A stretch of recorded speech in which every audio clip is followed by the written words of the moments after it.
Hello everybody, I hope you're all well. Welcome back to Mew Mew's Mystery Stories. Trail Tales. I've called this one Stay on the Trail.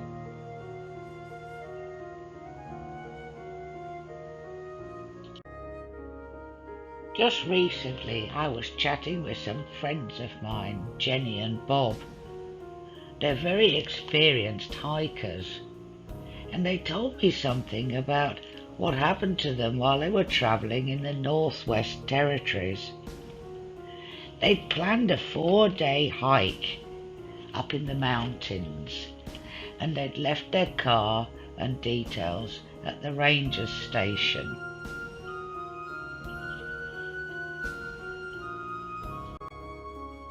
After reaching the more remote forest trails, they'd found a mobile phone.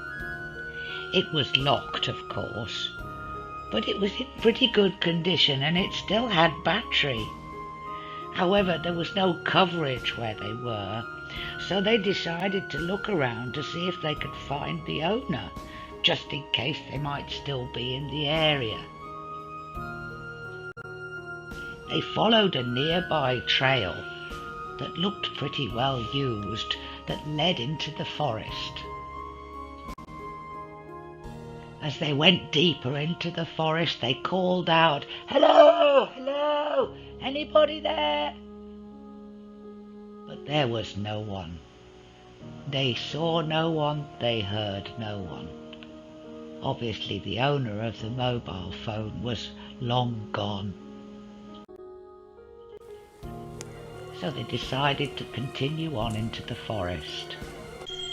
It was beautiful up there. The sun glistened down through the trees. You could smell the moss on the damp ground below. You could hear the elks calling in the distance. They even caught sight of a few through the trees. They knew it would be sunset soon, so they decided to look for a suitable area to set up camp. And then they spotted a flickering light up through the trees. It looked like someone perhaps had a campfire, or perhaps there was a clearing. It was certainly worth investigating. That was when they heard the strange noise.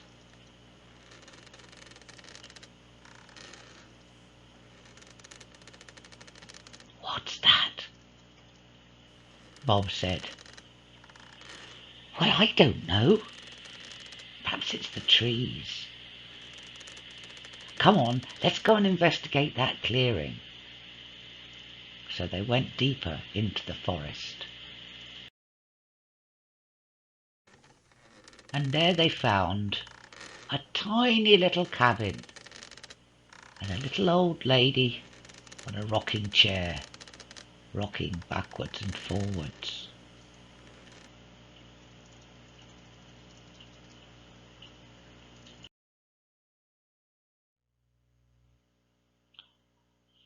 Jenny and Bob introduced themselves to the lady, and she replied, "I am Baskarlichtig, but you can call me Little Wolf, as I am from the tribe Lawatsakil."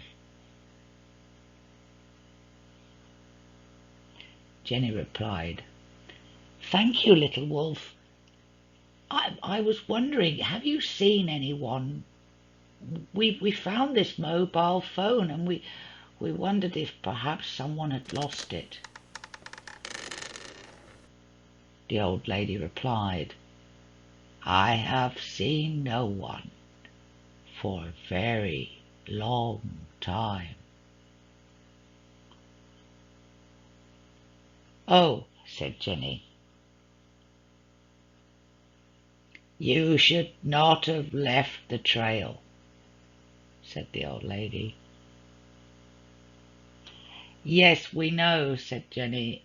We just saw the lights flickering from your cabin, and we were looking for somewhere to set up camp." Said the old lady. "It's not safe now. It'll be dark soon. Perhaps you could set up camp here." Jenny replied, "Oh, yes, could we?" Bob then said, We don't want to impose, we don't want to be in the way." Little Wolf replied, "Oh, that's okay. I don't mind. I think it's best you stay here, at least till in the morning." Bob and Jenny thanked the lady and set up camp for the night. As darkness began to fall, they started to chat to Little Wolf for a while. "Tonight is Kaidil," the old lady said, "when Tataquil likes to hunt. But the spirits of my ancestors, Lawatsakil, will protect us." And then, as the full moon rose above the forest and the eerie mist rolled in, Little Wolf began her tale.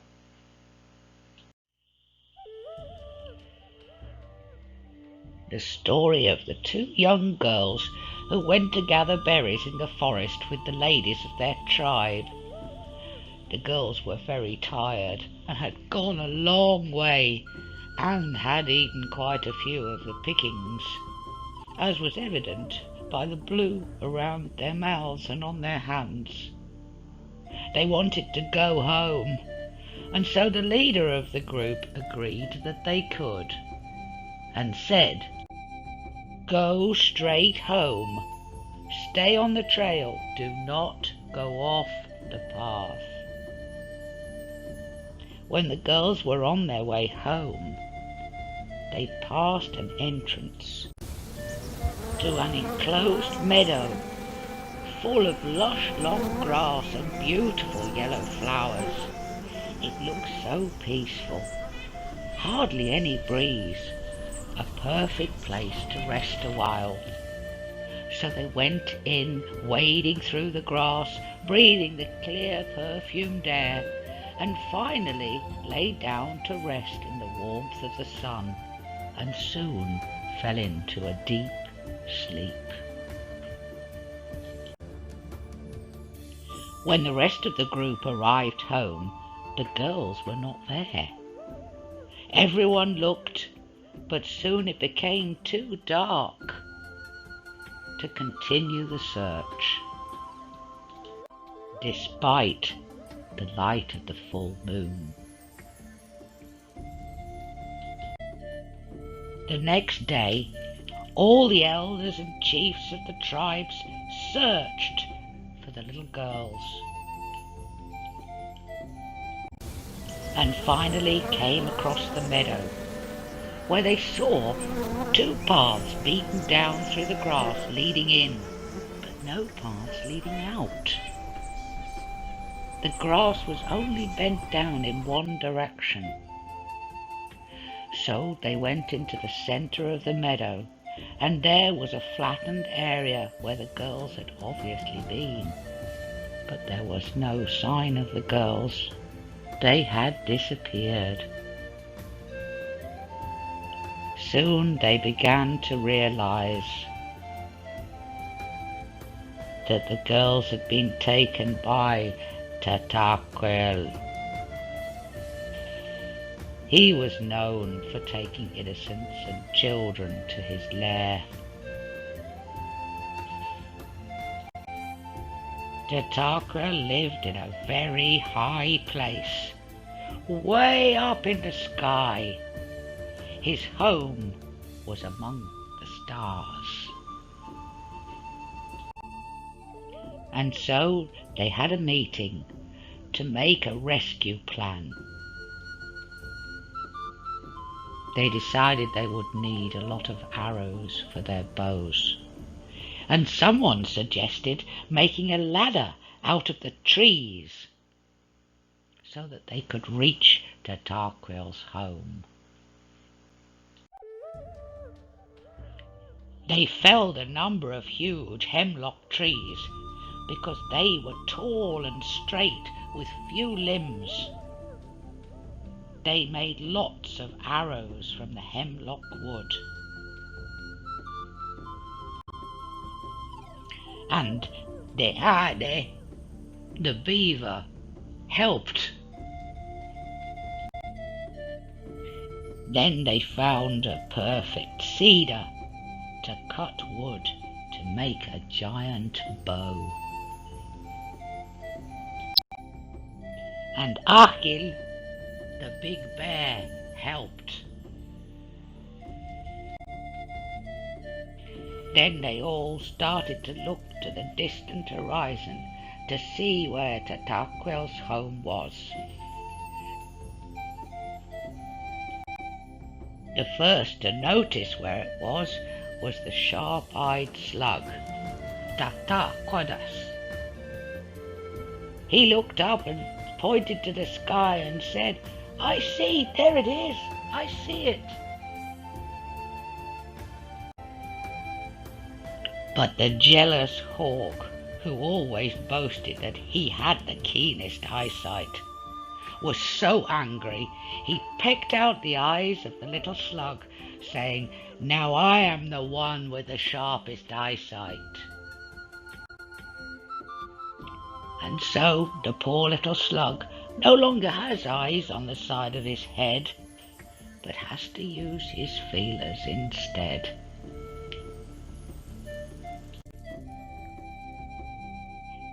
They made a string for the bow woven from tree bark, but they needed someone to string the bow, someone incredibly powerful and strong. Of course, the whale was the first to say, "I'm the strongest, I'm the biggest, let me try, I will string the bow." But try as he might, he struggled and he groaned, and he sang his strongest song, but he wasn't able to put the string into the notch. And then the bear, Achil, said, "I am the strongest, I will do it." But he struggled and he growled and he grunted, but he could not string the bow. All the time this was going on, there was a little voice chirping in the background. "Let me try, I can string the bow." It was the robin. They all laughed at him, saying, "You're too small, you can't string the bow." Then the great Quileute came forward and said, "I will do it, let me try." He struggled and he groaned.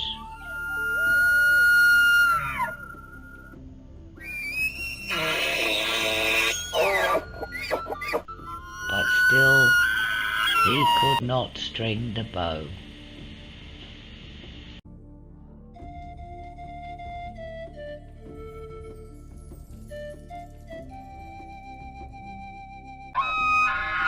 Then the great moose came forward and said, "Surely I must be the strongest. I will string the bow." And he huffed and he struggled and he could not string the bow. Finally, it was time for Tito to try. Did the little robin. He took hold of the string in his beak. He hooked one end over the notch, and then he pulled, and he fluttered, and he pulled, and he fluttered, and finally, with a twang, he strung the bow. And everyone cheered and clapped. "Well done, little robin, well done." Then the very best of the sharpshooters fired an arrow up into the sky towards Tarquil's home, and then another which split into the first, and then another. Each arrow that was fired up split into the one before, and so making a great ladder of arrows up to Tarquil's home.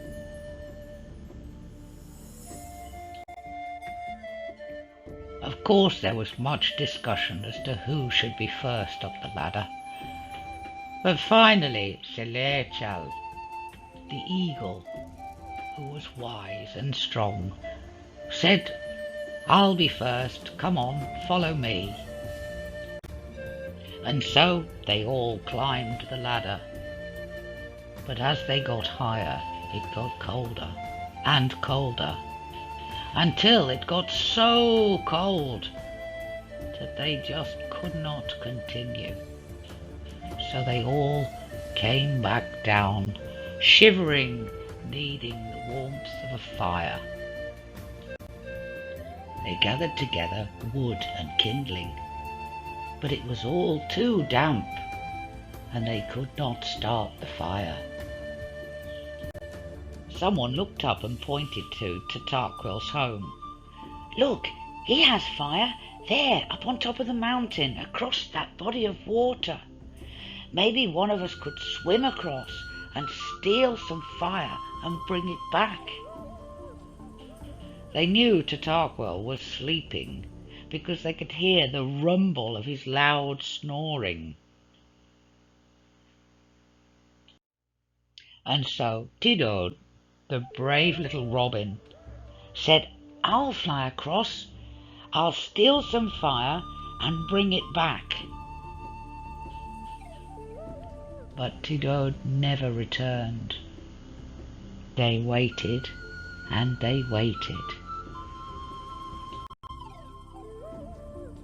And so the beaver said, "I'll swim across and I'll get the fire and I'll find out what happened to little Robin." When the beaver arrived at Tarquil's home, he saw the fire and he heard the loud snoring coming from inside. And he also heard a slightly lighter snore.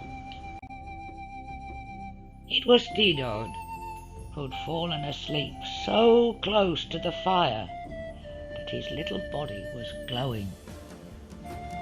And that is why the robin has his red breast to this day. Deade and Tidode swam back across the water, and the beaver carried the hot coals on his tail. And so, of course, to this day, this is why the beaver has a tail that's all wrinkled with no fur. They all warmed themselves around the campfire and decided that safety in numbers was the best policy. They would all go together, no one first, no one last, to go and rescue the girls from Tarquil.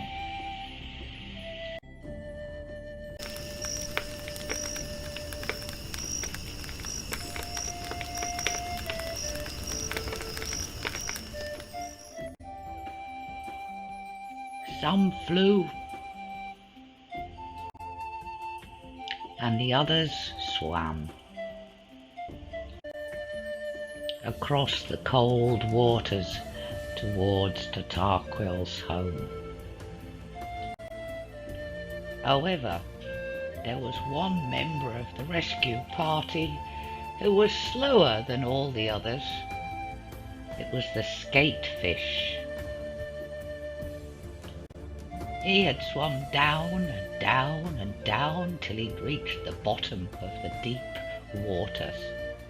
And knowing that he was going to be late, when he reached the other side, he pushed with all his might.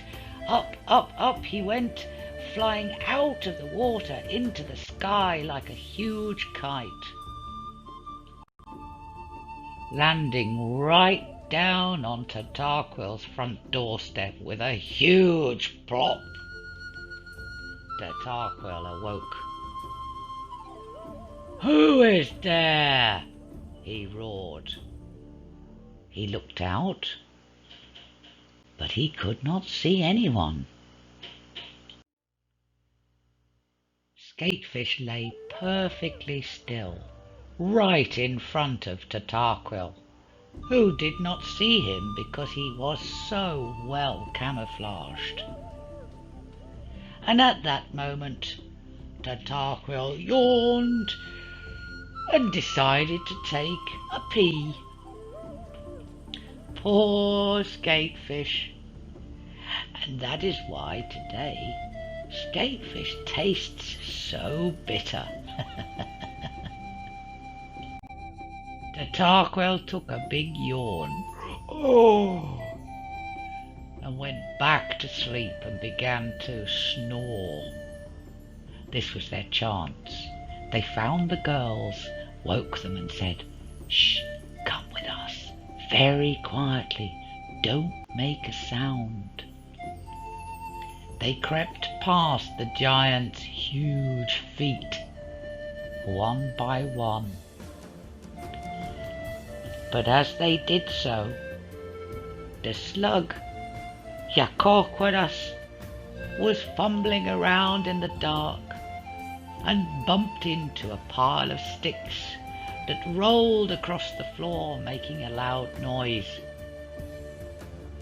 Tarquil began to awake.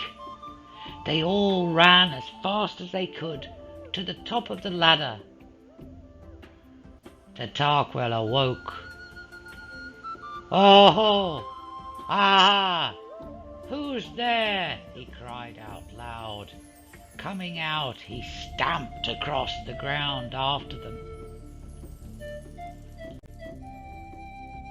They all descended the ladder as quickly as they could, knowing that Tarquil was close behind.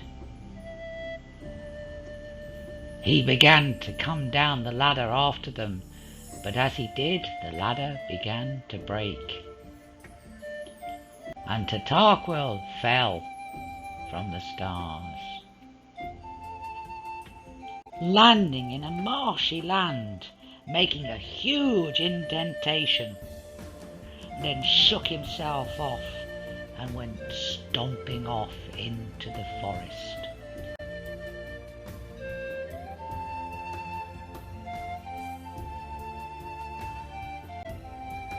The hole that he left soon filled up with water and is now called Oset Lake.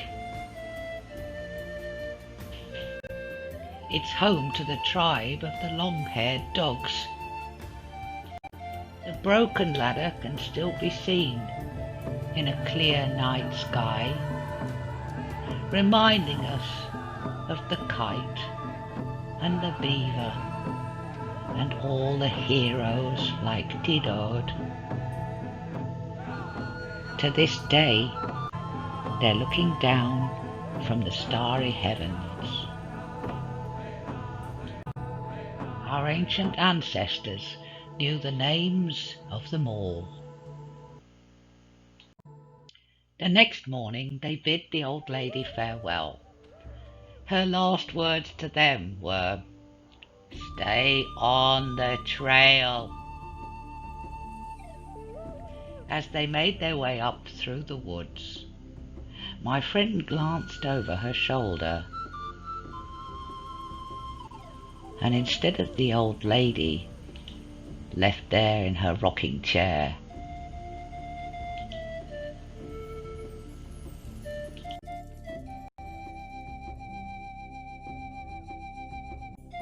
there stood a magnificent wolf. The forest seemed eerily quiet. No animal noises, no bird song. And as they headed off down the trail, the only noise they heard was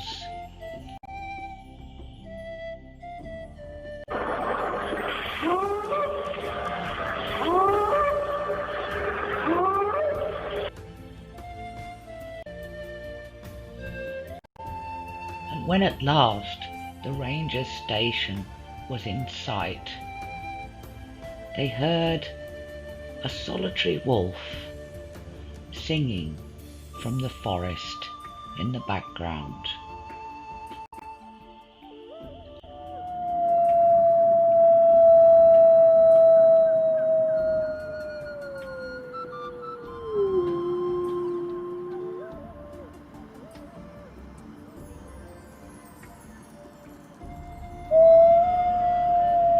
And the forest seemed to come alive with the sound of the ancient spirits.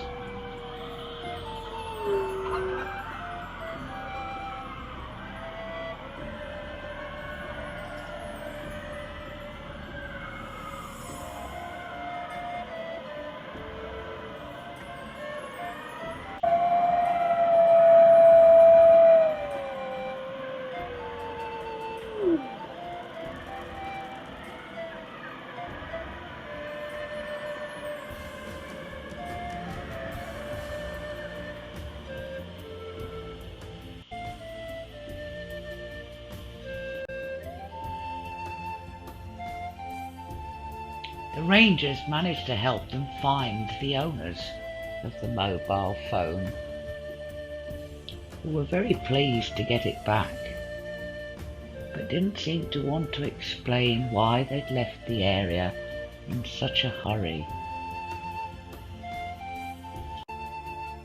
The strangest thing of all was when they told the ranger about the lady in the forest and her story about Tatarquil.